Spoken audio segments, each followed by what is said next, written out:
சுசீலா அம்மா அவர்கள் பாடிய, பாடகர் கே சுதாஸ் அவர்களோடு இணைந்து பாடியது விஸ்வநாதன் அவர்களுடைய இசையமைப்பு.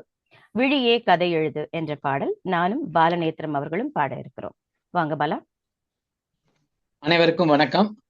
பாட்டுக்கு நேரடியாக சென்று விடலாம். விழியே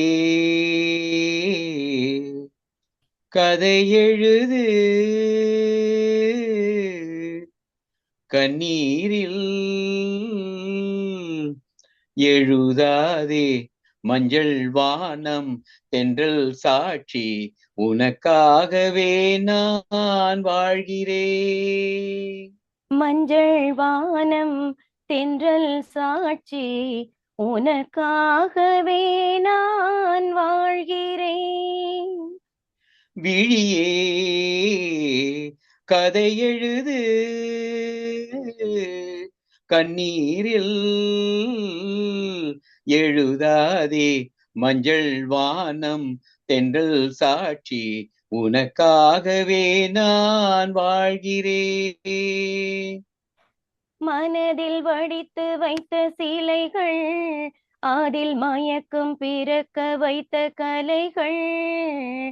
மனதில் வடித்து வைத்த சிலைகள், அதில் மயக்கம் பிறக்க வைத்த கலைகள். மேகங்கள் போல் நெஞ்சில் ஓடும் வானத்தை யார் மூடக்கூடும்? உனக்காகவே நான் வாழ்கிறேன். கோவில் பெண் கொண்டது, தெய்வம் கண் தந்தது. கோவில் பெண் கொண்டது, தெய்வம் கண் தந்தது. பூஜை யார் செய்வது, இந்த பூவை யார் கொள்வது?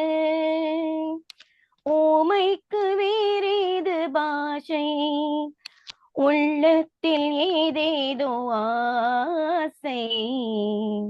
உனக்காகவே நான் வாழ்கிறேன்.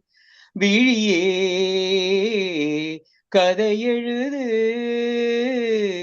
கண்ணீரில் எழுதாதே. மஞ்சள் வானம் தென்றல் சாட்சி, உனக்காகவே நான் வாழ்கிறேன். தீபம் எரிகின்றது, ஜோதி தெரிகின்றது. தீபம் எரிகின்றது, ஜோதி தெரிகின்றது. காலம் மலர்கின்றது, கனவு பலிக்கின்றது.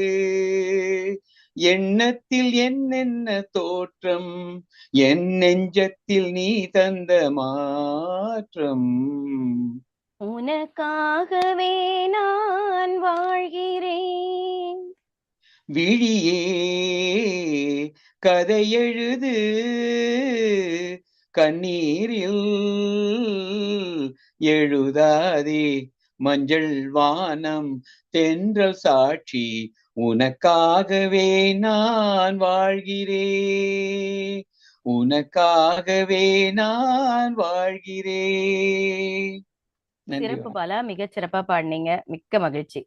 நன்றி நன்றி. பாலநேத்திரம் அவர்கள் சிறந்த கவிஞர், ஸ்லேடை புலவரும் கூட. நிறைய மரபு பாடல்களும் எழுதியிருக்கிறாங்க. கிட்டத்தட்ட 40 வருடங்களுக்கும் மேலாக தொடர்ந்து கவிதைகளை படைத்து வருகிறார்.